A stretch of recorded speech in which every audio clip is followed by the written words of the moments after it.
আসসালামু আলাইকুম। আরিচা ঘাটে গাড়ি আনলোড হচ্ছে। সব এই যে গরুর গাড়ি, এই গাড়িগুলা গাবতলী বা ঢাকার বিভিন্ন হাটে এই গরুর গাড়িগুলা যাবে। আর আমরা অপেক্ষায় আছি এই গাড়িতে করে বা এই ফেরিতে করে আমরা যাব বাড়ির দিকে।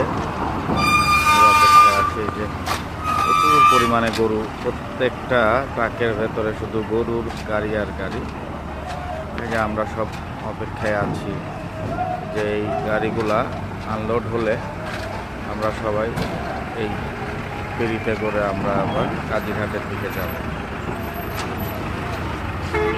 আসলে ঈদের ব্যস্ততার মাঝেই